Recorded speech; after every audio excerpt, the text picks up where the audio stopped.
तो भव्यात्माओं, हम स्वाध्याय कर रहे हैं गोमटसार जीवकान ग्रंथराज जीव समास प्ररूपणा। दूसरी प्ररूपणा चल रही है और इसके अंतर्गत अब हम जीव समास के 406 भेदों की चर्चा करेंगे। एक बात समझ लेना, ये जो 406 भेद है, अच्छा किसी ने लिखा है कि आज विमलनाथ भगवान का भी ज्ञान कल्याणक है। हो सकता है किसी ग्रंथ के आधार से हो, या फिर हो सकता है कि दक्षिण और उत्तर के जो, अब किंतु ये तो शुक्ल पक्ष चल रहा है, इसलिए दोनों भी कैलेंडर्स तो एक साथ चलते हैं। पर पता नहीं, हमें तो आज पता नहीं, आज हमारे कैलेंडर हमारी गिनती के हिसाब से सिर्फ शांतिनाथ भगवान का ही ज्ञान कल्याणक है। एक बार देख लेना विमलनाथ भगवान के ज्ञान कल्याणक की तिथि, या फिर हमें बता देना कौन से ग्रंथ के आधार से आप कह रहे हो। कभी कभी एक दो ग्रंथ में आगे पीछे भी दिया गया है। ठीक है, चलिए।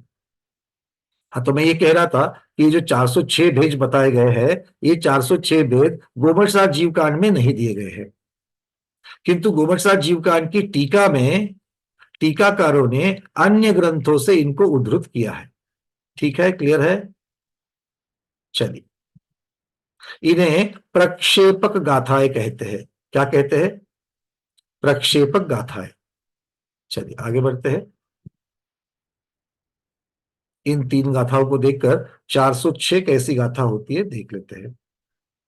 406 जीव समास कैसे होते हैं देख लेते हैं। यहां से मैं आपको स्क्रीन शेयर कर रहा हूं। बड़ी सुंदर गाथाएं है।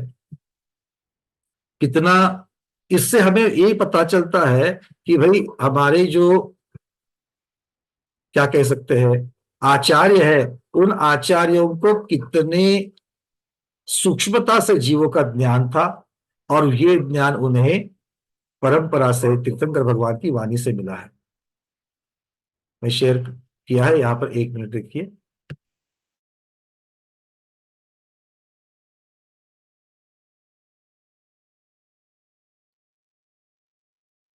गाथा सबको दिख रही है?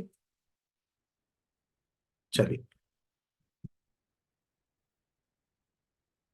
शुद्ध कर कुजल तेवा, निच्च चदुगदी निगोद थूलिधरा, पदिठिधर पंचपत्तीय, वियरती पुन्ना अपुन्न दुगा, इगि विगले इगि सिदि, असन्नि सन्नि गय जल थल खगाणम, गब्ब भवे समुच्चे, दूती गति भोग थल खेचरे दो दो। तीसरी गाथा है। अज्जव समुच्छिगि गभ्भे, मलेच्छ भोगतिय पुनर्छपणति ससये, सुर निरये दो दो इति, जीव समासा पूछय्य चारिसयम्। पहली गाथा को देख लीजिएगा। शुद्ध खर कुजल तेवा, निच्च चदुगदी निगोद थुलिधरा। अब ये निच्च चदुगदी निगोद थुलिधरा, ये सब जल तेवा, ये सब तो आपको पहचाने वाले शब्द दिख रहे हैं। सिर्फ पहले जो शब्द आ गए हैं, शुद्ध और खर। शुद्ध और खर ये क्या है? शुद्ध और खर, ये किसके भेद है? ये पृथ्वी कायिक के या मिट्टी के भेद है। किसके है? पृथ्वी के या मिट्टी के, या इसको कहिए पृथ्वी के भेद है। किस प्रकार की पृथ्वी है? दो प्रकार की पृथ्वी है। एक है शुद्ध पृथ्वी और दूसरी है खर पृथ्वी। शुद्ध, अब इसके भी और आगे मिला करके 36 प्रकार के भेद हो जाते हैं, किंतु यहां पर उनको नहीं गिनाया गया है। तो पहले क्या है? शुद्ध पृथ्वी कौन सी है? जो मृदु होती है, मिट्टी। जैसे आपने मिट्टी देखी है ना, मिट्टी कैसे होती है? मृदु होती है। किंतु पाषाण कैसे होता है? कठिन होता है। तो पाषाण भी पृथ्वी है और मिट्टी भी पृथ्वी है। तो दो प्रकार की पृथ्वियां है, एक शुद्ध अर्थात नरम मुलायम, और दूसरी खर, खर अर्थात कठिन। तो दो प्रकार की, मृदु कठिन ऐसा कहिए, यह शुद्ध पृथ्वी और खर पृथ्वी, ऐसे पृथ्वी के दो भेद। अर्थात इन पृथ्वियों के शरीर को धारण करने वाले जीवों के दो भेद, पृथ्वी कायिक जीवों के दो भेद। ठीक है, शरीर की अपेक्षा से यहां पर दो भेद कर दिए, पृथ्वी कायिक के दो भेद। फिर जल, अग्नि और वायु। 3 को जोड़ देना, कितने हो गए? 2 और 3 5 हो गए। अब निच्च और चतुर्गति, नित्य और चतुर्गति कौन है? निगोध है।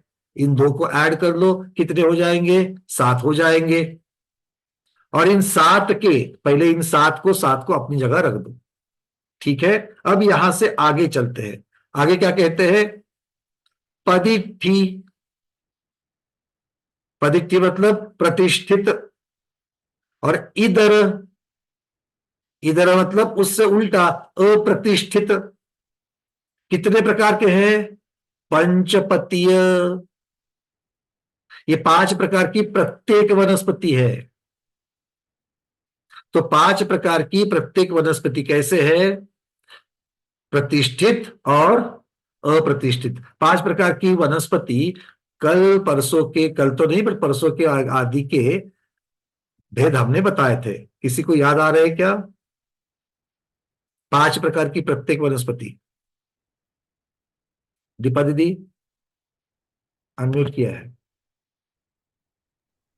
तृण, बेल, छोटे वृक्ष, बोले तो गुल्म बोले थे उसको, हाँ, और मूल और कंदमूल। बड़े वृक्ष और कंदमूल। हाँ। ठीक है, मतलब तृण, बेल, छोटे वृक्ष, बड़े वृक्ष और कंदमूल। तो ये 5 प्रकार की प्रत्येक वनस्पति होती है। और ये प्रतिष्ठित और अप्रतिष्ठित भी होती है। तो 5 के कितने भेद हो गए? 2। और पहले 7 जो बताए थे उनके कौन से भेद होते हैं? पहले 7 जो बताए थे, पृथ्वी कायिक के 2 भेद, जल कायिक, अग्नि कायिक, वायु कायिक, नित्य निगोद, इतर निगोद। ये 7 के कितने भेद होते हैं हेमांगी दीदी? 14 भेद, सूक्ष्म और बादर के हिसाब से। बहुत बढ़िया। बादर और सूक्ष्म की अपेक्षा इनके 7 के 14 भेद हो गए। ठीक है, तो आप अपने इसमें लिख देना। एक कॉपी पेन में आपके कैसे लिखोगे? तो सबसे पहले पृथ्वी कायिक, जल कायिक, अग्नि कायिक, वायु कायिक, नित्य निगोद, इतर निगोद, इन 7 के बादर और सूक्ष्म, ऐसे 14 भेद। 14 को राइट साइड में लिख देना, क्योंकि हमको टोटल करनी है। अब और उसके बाद में क्या देखा हमने? पंचपतीय, 5 प्रकार की प्रत्येक वनस्पति, उसके प्रतिष्ठित और अप्रतिष्ठित भेद, मतलब तृण, बेल, कंदमूल, छोटे वृक्ष, बड़े वृक्ष, इस प्रकार से। नींबू आदि को छोटे वृक्ष माना है, या उसको आप और भी छोटे छोटे जो वृक्ष होते हैं, जैसे अनार आदि के छोटे वृक्ष होते हैं, और फिर आम्र आदि, वटवृक्ष आदि बड़े वृक्ष, इस प्रकार से लेना। तो 5 प्रकार के वृक्ष के सप्रतिष्ठित और अप्रतिष्ठित, ऐसे कितने हो जाएंगे? 5 के प्रत्येक की 2 भेद, मतलब कितने हो जाएंगे? 10 भेद। लिखिए, प्रत्येक वनस्पति, इन 5 प्रकार की प्रत्येक वनस्पति के सप्रतिष्ठित और अप्रतिष्ठित ऐसे 10 भेद। तो 14 और 10 बाद में गिनती करेंगे हम लोग। अब आगे क्या कहते हैं? वियल। वियल मतलब कौन? वियल मतलब कौन?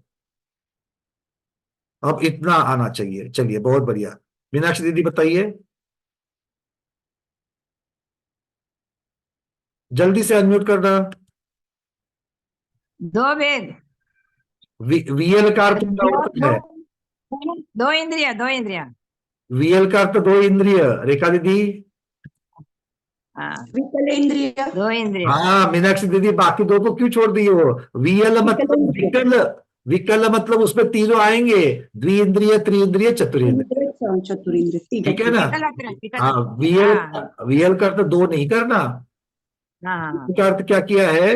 विकल। दो विकल मतलब विकल इंद्रिया। त्रय होते हैं। तो 2 इंद्रिय, हाँ 3 इंद्रिय, चतुरेंद्रिय, ये 3 हो जाएंगे। अब इन 3 को, मतलब अब तक कितने? अब लिखो अगला, विकल त्रय के 3 भेद। तो अब तक कितने हो गए सुभद्रा दीदी? कुल मिलाकर कितने हो गए? अभी अब अनम्यूट किया है। 27। देखो, 27 कैसे कैसे वंदना हो भैया। गए? वंदना, 27 कैसे कैसे हो गए दीदी? 7 तो पृथ्वी का ही, पृथ्वी जल का ही, अग्नि का, वायु का ही, इतर निगोद, नित्य निगोद। हाँ, 7 तो ये, 7 तो सूक्ष्म और बादल, 14 वो हो गए। बहुत बढ़िया। और और 5 ये वनस्पति का ही, पांच प्रत्येक वनस्पति के, पांच प्रत्येक पांच। वनस्पति के अप्रतिष्ठित मतलब 10, 14 10 24 हो गए। चौबीस। विकल त्रय के 3, बहुत बढ़िया, 27 भेद हो गए। सबके 27 बन गए क्या? सबके हाँ। 27 बन गए। साथ में चलना, 27। के नहीं रहना, ठीक है। जिनके नहीं बनते हाथ ऊपर कर लेना। चलिए अब 27 के क्या करना है, देखो आगे गाथा में क्या कह रहे हैं आचार्य भगवान। वीएल यहां तक आए थे। ती पुन्ना अपुन्न दुगा, इनके कितने बनते हैं? पुन्ना, पुन्ना मतलब पर्याप्तक, अपर्याप्त। और अपूर्ण दुगा 2 प्रकार के अपर्याप्तक। अब 2 प्रकार के अपर्याप्तक कौन से होंगे अंजू पांडे दीदी? 2 प्रकार के अपर्याप्तक वंदना भैया जी, बोलिए। लब्ध पर्याप्तक और अपर्याप्तक, निवृत्ति पर्याप्तक, सॉरी, लब्धि पर्याप्तक लब्ध और पर्याप्त और निवृत्ति पर्याप्त। बहुत बढ़िया। देखो निवृत्ति कहोगे तो निवृत्ति अपर्याप्त कहना, अगर दोनों को मिलाकर कहना है तो निर्वृत्य पर्याप्त कहना। शब्द को देख लेना, अगर आप दोनों को मिलाकर कह रहे हो तो शब्द को सही कहना है निर्वृत्य पर्याप्त। निवृत्ति पर्याप्त नहीं कहना, निर्वृत्य तो को यह है, निवृत्ति पर्याप्त, निर्वृत्य निर्वृ निवृ नहीं है वो, निर्वृत्य रफाती है। निर्वृत्य हाँ, पर्याप्त, निर्वृत्य पर्याप्त कहना, ठीक है, बहुत बढ़िया। और लब्धि अपर्याप्त कह सकते हैं दोनों को अलग अलग करके, या फिर दोनों की संधि करके लब्ध्य पर्याप्त। पर्याप्त कह सकते हैं। लब्ध नहीं, लब्ध्य, उसमें ध लब्ध्य। भी है, ध भी है और यह भी है, जी लब्ध्य पर्याप्त, ठीक है। और ऐसी आदत डालना, इन शब्दों के उच्चारण की आदत डालना, मैं इसके ऊपर बड़ा मैं गौर करूंगा, सब लोग सुन लो ना, ठीक है ना। चलिए, तो लब्ध्य पर्याप्तक हो गए, तो कितने हो गए? 27 के 3 भेद हो जाएंगे, पर्याप्त, निर्वृत्त पर्याप्त और लब्ध्य लब्ध्य पर्याप्त। पर्याप्त, ये 3, मतलब 27 को 3 से गुना करने से कितना हो जाएगा? 81 होंगे, ठीक है। चलिए, सबके 81 हो गए। अब 27 के नीचे लिख दो लाइन में, उपरोक्त या ऊपर के 27 के पर्याप्त, निर्वृत्त पर्याप्त और लब्ध्य पर्याप्त, ऐसे 81 भेद होते हैं। 81 जीव समास हो गए।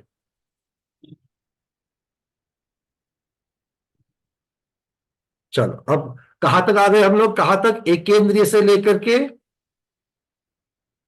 चतुरेंद्रिय तक आ गए।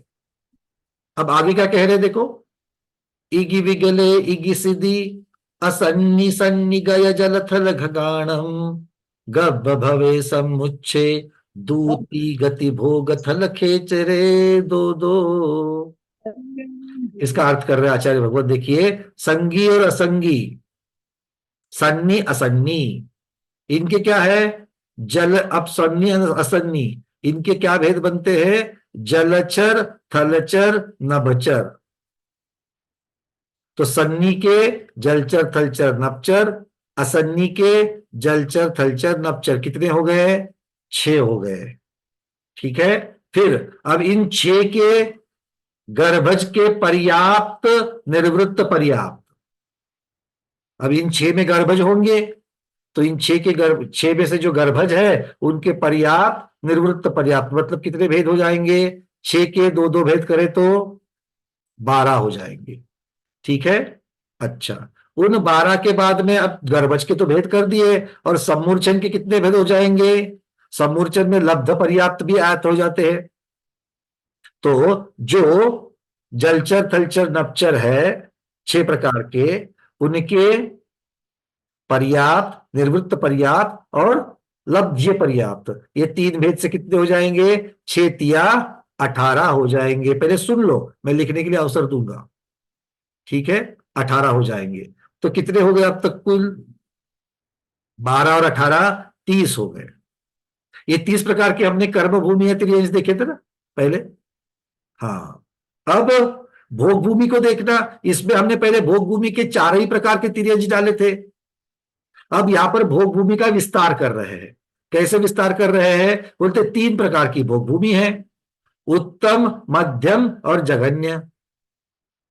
और इन भोग भूमि के थलचर और खेचर, क्योंकि जलचर तो होते नहीं है। खेचर शब्द का अर्थ क्या होता है? नभ में विहार करने वाले। लिख लेना, खेचर शब्द बहुत जगह आता है, कई मंत्रों में आएगा, शांति धारा में आएगा, कहीं भी आ सकता है खेचर शब्द। तो खेचर शब्द का अर्थ यहां पर क्या है? नभ में विहार करने वाले, नभचर को खेचर कहा है। तो जलचर और खेचर ऐसे दो, ये खच्चर नहीं है। हिंदी में खच्चर का अर्थ दूसरा होता है, मराठी में खेचर का अर्थ भी वही होता है जो खच्चर का होता है, बट यहां पर संस्कृत खेचर या ये आगम के खेचर का अर्थ नवचर है। ठीक है, चलिए। तो उत्तम, मध्यम, जघन्य, इन तीन के कौन से होंगे? थलचर और खेचर। और इनके दो दो, पर्याप्त, निर्वृत्त पर्याप्त, क्योंकि भोग भूमि में कौन नहीं होते? लब्ध्य पर्याप्त नहीं होते, असंज्ञी नहीं होते, सम्मूर्छन नहीं होते, है ना। तो तीन प्रकार की भोग भूमि, तीन प्रकार की भोग भूमि में जल, थलचर और नभचर, या थलचर और खेचर, मतलब कितने हो गए? 3 दुआ 6 हो गए, 3 दूने 6 हो गए। अब 6 के पर्याप्त और निर्वृत्त पर्याप्त कितने भेद बन जाएंगे? 12 भेद बन जाएंगे। तो पहले 30 प्रकार के भेद थे, और उसमें अब ये 12 प्रकार के भेद डालने से 42 प्रकार के तिर्यंच हो जाएंगे। कल हमने 34 प्रकार के तिर्यंच देखे थे, आज विस्तार होकर के 42 प्रकार के तिर्यंच हो गए। ठीक है, क्यों? क्योंकि चतुरेंद्रिय तक, एकेंद्रिय से लेकर चतुरेंद्रिय तक हमने कितने भेद किए? 27 या 81 भेद किए, जो ऊपर लिखे आपने। अब कौन बचे? पंचेंद्रिय। अब पंचेंद्रिय में कौन कौन होते हैं? तिर्यंच, मनुष्य, देव, नारकी। इसलिए पहले तिर्यंच को लिया। तिर्यंच के कितने हो गए? कर्म भूमि के तिर्यंच के, गर्भज के 12, सम्मूर्छन के 18, जैसे कल करे थे वैसे ही आज के भी 30 है। और उसमें कल भोग भूमि के 4 किए थे, आज भोग भूमि का विस्तार कर दिया। और भोग भूमि के विस्तार से क्या बता दिया यहां पर? उनके कितने भेद होते हैं? 12 भेद होते हैं। तो 30 और 12 42 भेद हो गए। तो ये दूसरी गाथा तक हमने देखा। तो 81 और ये 42, ये हमारे पास 2 सेट हो गए। ठीक है, एकेंद्रिय से लेकर चतुरेंद्रिय तक 81 और तिर्यंच पंचेंद्रिय के 42, ये 2 भेद हमारे पास हो गए। अब आगे चलते हैं, अगली गाथा को देख लेते हैं। तीसरी गाथा क्या थी?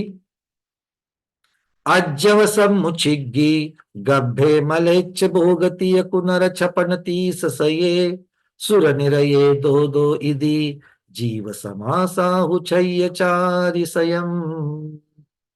अब कहते हैं अज्जव, आर्यखंड के। अब आर्यखंड के कौन कौन से होंगे? देखो, आर्यखंड के, अब मनुष्य की चर्चा चल रही है। मनुष्य के कितने भेद है? टोटल यहां पर कह रहे हैं कितने भेद? 13 भेद बताएंगे। आर्यखंड में ही लब्ध पर्याप्तक होते हैं, म्लेच्छ खंड में लब्ध पर्याप्तक नहीं होते। आर्यखंड में लब्ध पर्याप्तक होते हैं, म्लेच्छ खंड में लब्ध पर्याप्तक नहीं होते। तो लब्ध पर्याप्तक के, आर्यखंड के, सम्मूर्छन के 1 भेद। आर्यखंड लब्ध पर्याप्तक, मनुष्य, सम्मूर्छन का 1 भेद। और फिर गर्भज में मनुष्य 2 प्रकार के होते कि नहीं? एक गर्भज, एक सम्मूर्छन। तो सम्मूर्छन का तो भेद हो गया। सम्मूर्छन कहाँ होते हैं? सम्मूर्छन मनुष्य सिर्फ आर्यखंड में होते हैं और कहीं नहीं होते हैं, तो उनका 1 भेद ले लिया। और अब गर्भज में, गर्भज के आर्यखंड का भेद, म्लेच्छ खंड का भेद, और उसके बाद में उत्तम, मध्यम, जघन्य, ऐसी 3 भोग भूमि के भेद, और कुभोग भूमि का 1 भेद। तो गर्भज मनुष्य कहां कहां होते हैं? आर्यखंड में, म्लेच्छ खंड में, 2 प्रकार के हो गए।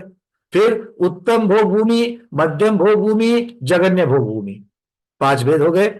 और छठा भेद कुभोग भूमि का। ठीक है, यहां पर इस प्रकार से तिर्यंचों में उन्होंने अलग से कुभोग भूमि नहीं ली है। इन ग्रंथों में ये जो 3 गाथा है, इन्होंने कुभोग भूमि का यहां पर नहीं लिया है, बट तिर्यंच के बारे में, मनुष्य के बारे में लिया है इन्होंने। ठीक है, चलिए, तो कितने हो गए? आर्यखंड के सम्मूर्छन लब्ध पर्याप्त मनुष्य का एक भेद और गर्भज मनुष्यों के 12 भेद देख लिए। ठीक है, कितने हो गए हमारे पास? पहले के 81, फिर तिर्यंज के 42 और मनुष्य के कितने हो गए? 83 भेद हो गए, 13 भेद हो गए, सॉरी 83 नहीं 13। कल हमने मनुष्य के कितने देखे थे? 9 देखे थे, आज 13 देखे, विस्तार हो गया, विस्तार में चल रहे। बातें समझ में आ रही क्या? नहीं आएगी तो चर्चा जरूर करेंगे। अगर आप साथ साथ में मेरे लिखते जा रहे हैं तो आपके साथ में अपने आप रिकॉर्ड बन रहा है और समझने में विशेष होगा। अगर आप ऐसे बैठे हो शॉल वगैरह लेकर के और सुनने के लिए बैठे हो तो समझ लेना आप अकलंक भगवान नहीं हो, निकलंक भगवान नहीं हो। तो आपको मेहनत करनी ही पड़ेगी, आपको लिखना पड़ेगा, आपको उपयोग लगाना पड़ेगा। बात ठीक है? चलो आगे। अब 13 प्रकार के मनुष्य देखे, तिर्यंज देखे, मनुष्य देखे। अब देवों की तरफ चलते हैं। देव कितने प्रकार के होते हैं? देव 4, देवः चतुर्निकायः, 4 प्रकार के। उसमें पहले भवनवासी। भवनवासी कितने प्रकार के होते हैं भैया? सर्वार्थ सिद्धि पूर्ण हो चुकी है, 4था अध्याय पूर्ण हो चुका है। जिन चीजों को हम लोग बढ़िया से बढ़िया सर्वार्थ सिद्धि के नोट्स को बढ़िया से बढ़िया क्या लगाया है? वसन में, वसन तिहारा, बहुत मनहारा, बंधन में डाल के बढ़िया से गांठ भी मार दी है। कहां से निकाल रहे हो? याद आ रहा है? चलिए बहुत बढ़िया है। कौन बताएगा? कनक वाला छापिया दीदी, आपने तो बंधन नहीं लगाया है, बोल दो। वनवासी के 10 भेद होते हैं। बहुत बढ़िया। भवनवासी के 10, व्यंतरवासी के दीदी कितने होते हैं? 8 होते हैं। ज्योतिषी उनके कितने होते हैं? 5। बहुत बढ़िया, ठीक है। तो गिनती लगाते चलना, 10 प्रकार के भवनवासी, 8 प्रकार के व्यंतरवासी और 5 प्रकार के 5 प्रकार के ज्योतिषी। और कल्पवासी के कितने करेंगे? वैमानिक देवों के कितने करेंगे? कल्पवासी नहीं कहना चाहिए, वैमानिक कहना चाहिए। चौथा भेद वैमानिक कहना चाहिए। 16 स्वर्गों में 9 ग्रैविक में 9 अनुदिश और 5 अनुत्तर। बहुत बढ़िया। मतलब सर्वार्थ सिद्धि में हमने कल्पवासी और कल्पातीत ऐसे भेद किए थे, है ना? 2 प्रकार किए थे। किंतु ये वैमानिक देव है और ये पटलों में रहते हैं। याद आ रहा है सबको? इनके विमान कहां पर है? पटल में है। इंद्रक विमान, श्रेणीबद्ध विमान और उनके बीच बीच में प्रकीर्णक विमान। याद आ रहे हैं? हाँ। तो ऐसे देवों के कितने पटल होते हैं?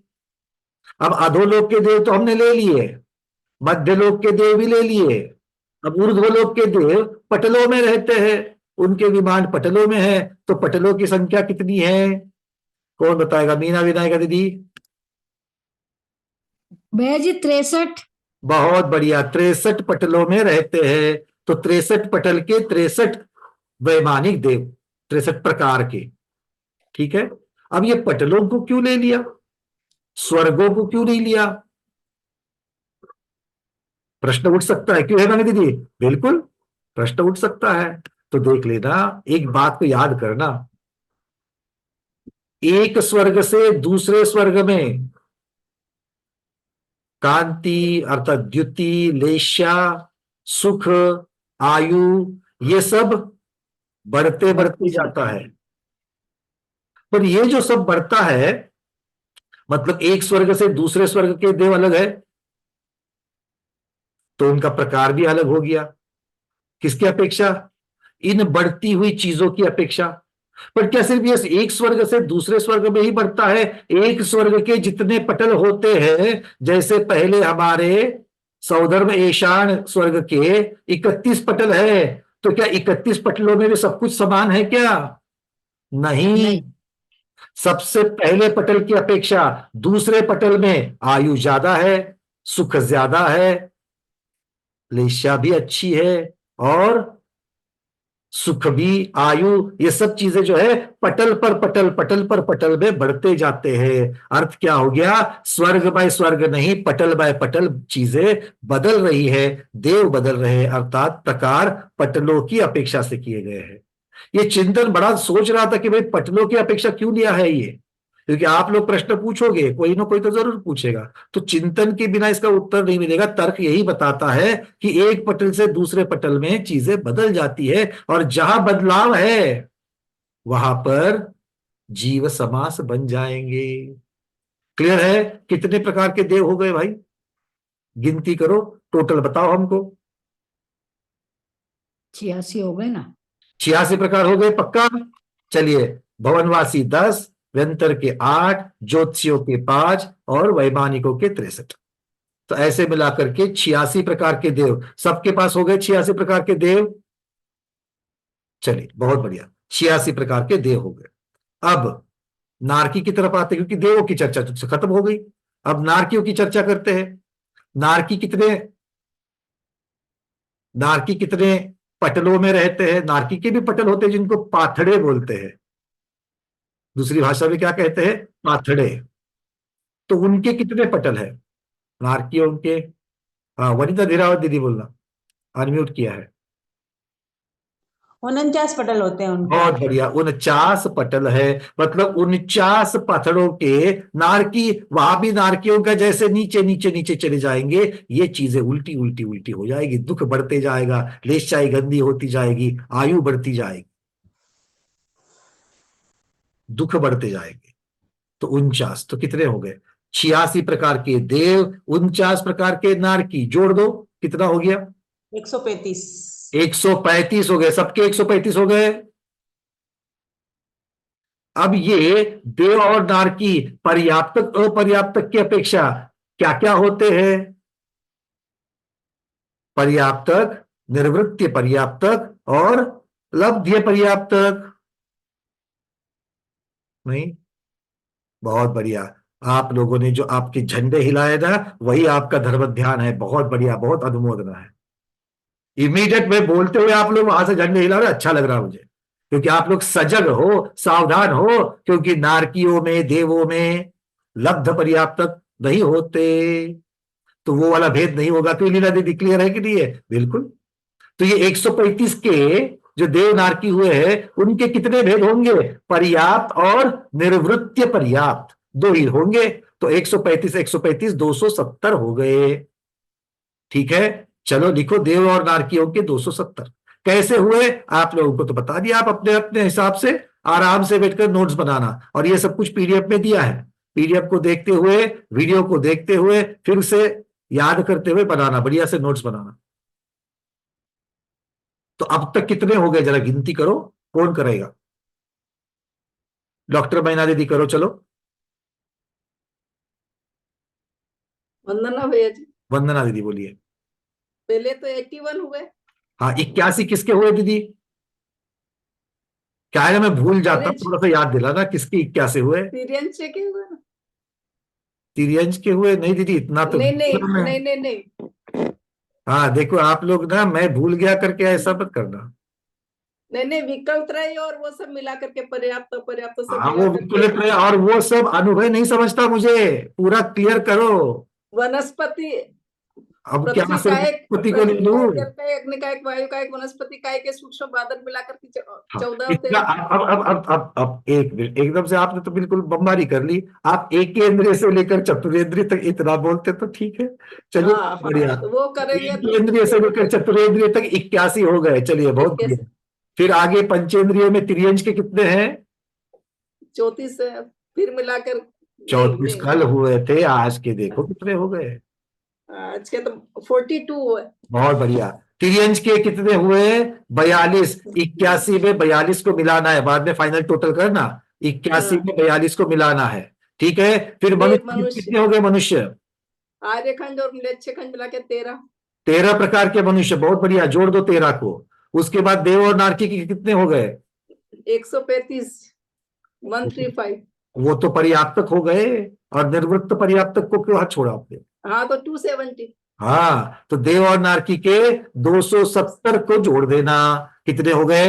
81 अधिक 42 अधिक 13 अधिक 270। टोटल कौन बताएगा? प्रमोद जी बता देना। 406। 6 हो गए। 406 हो गए। बोलो महावीर भगवान की जय। सबके 406 हो गए? हो गए सबको 406।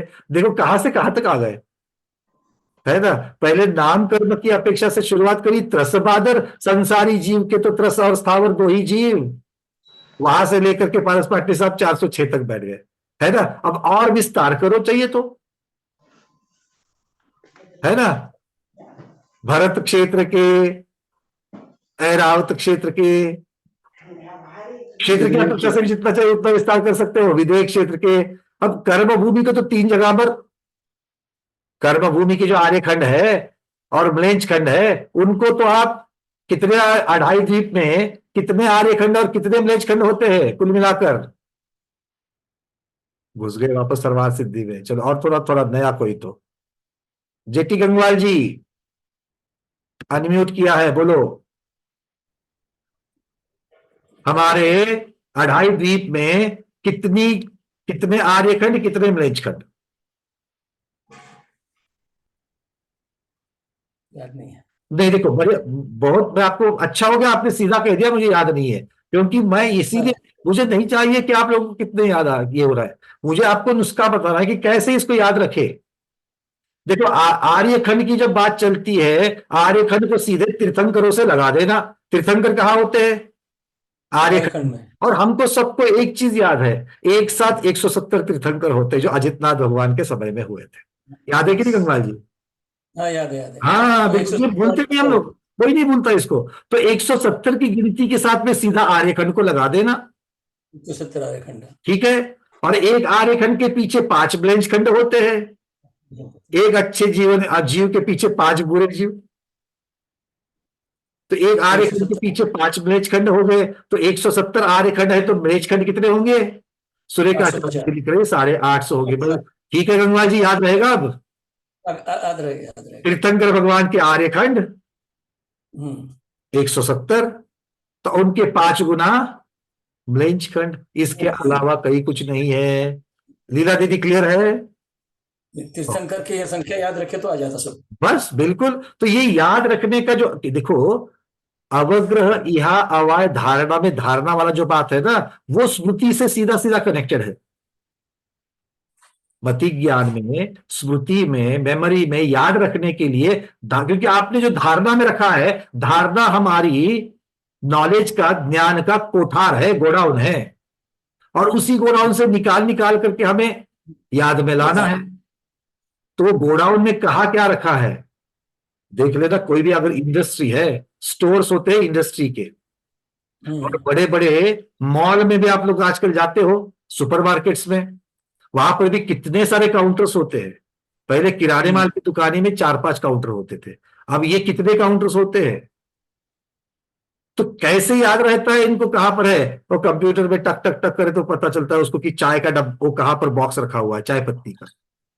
क्यों? क्योंकि हर एक चीज को मैश में कन्वर्ट करते हैं। मैश मतलब क्या है? आड़ी लाइन, ऊभी लाइन, खड़ी एक लाइन है और horizontal line and vertical line, तो इसको नंबर दिए जाते हैं। जैसे आलेख थे ना, आलेख, भूगोल की जितने लोगों ने परीक्षाएं दी है बचपन में, भूगोल विषय की एक आलेख नाम की चीज दी जाती थी, याद है क्या आप लोगों को? या फिर भूमिति में दी जाती थी, ग्राफिकल पेपर्स, है ना, उसमें क्या होता था? यही तो चीज होती थी। तो किसी को भी जाना है, जैसे हमारे घर रहते हैं भाई, गली क्रमांक ये और घर क्रमांक ये, घर क्रमांक तो रिपीट हो सकते हैं, गली क्रमांक रिपीट नहीं होते। और अगर गली क्रमांक रिपीट हो रहे तो सेक्टर क्रमांक रिपीट नहीं होते। तो ये याद रखने की जैसे पद्धतियां है, इसी प्रकार से हमको याद रखना है तर्क के द्वारा। हर एक चीज के साथ में एक चीज, जैसे किसी के घर में आप चले गए हो तो वहां का लैंडमार्क याद रखते कि नहीं रखते? अरे भाई इनका घर इस हॉस्पिटल के पास है, इनका घर इस फला फला मंदिर के पास है, इनका घर फला फला स्कूल के पास है। तो जैसे लैंडमार्क्स याद रखते हो, वैसे ये आर्यखंड और म्लेच्छ खंड को याद रखने के लिए दो लैंडमार्क है। सबसे पहला लैंडमार्क तीर्थंकर भगवान का, जितने तीर्थंकर भगवान एक साथ हो सकते उतने आर्यखंड। और दूसरा लैंडमार्क, एक आर्यखंड के पीछे 5 ब्रज खंड। हो गया। आयो। जब भी पूछा जाए आप लोग बता सकते। क्लियर है? ये स्वाध्याय है। ठीक है, चलिए बहुत बढ़िया, आगे बढ़ते हैं। तो चर्चा, अब इसको विस्तार की बात करते हैं, तो विस्तार इस प्रकार से कर लेना। ये 406 हो गए। क्लियर हो गया? तो 406 भेदों की चर्चा हमने आपके साथ में ये कर ली। अब कुछ प्रश्नों को ले लेते हैं।